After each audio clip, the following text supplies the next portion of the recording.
What's up, everybody? Dan Warby with Keller Williams, West Ventura County here. Hope everyone's doing great.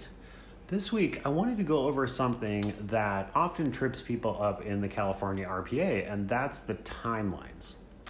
Most of the time, people are pretty understanding about timelines because they understand that life happens and, the seller wants to sell the house and the buyer wants to buy the house. So as long as everybody's acting in good faith, people tend to make allowances to make sure that a deal gets done.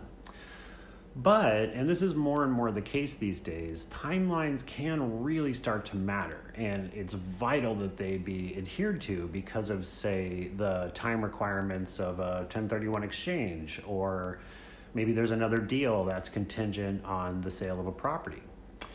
When that's the case, it's really important to understand how the timelines actually work. There's three things to keep in mind about timelines. First up is acceptance.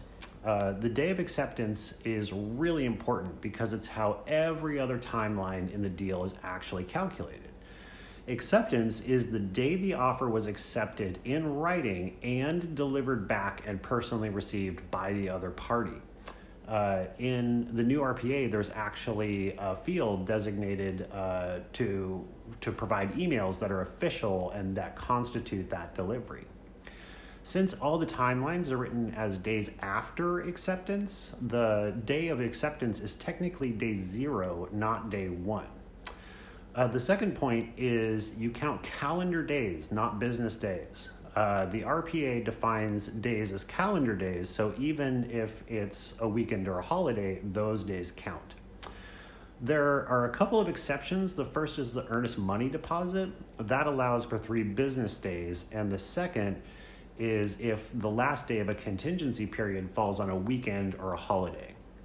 The third thing to keep in mind is that if that last day of a contingency period falls on a weekend or a holiday, the date of performance actually rolls over to the next business day.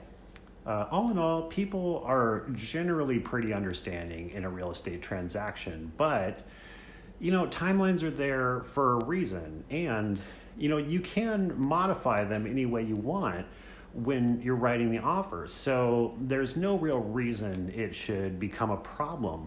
But, if it does, it pays to understand exactly how these timelines work. So I hope all that helps. Let me know if you guys have any questions in the comments, and have an awesome rest of your week, everybody.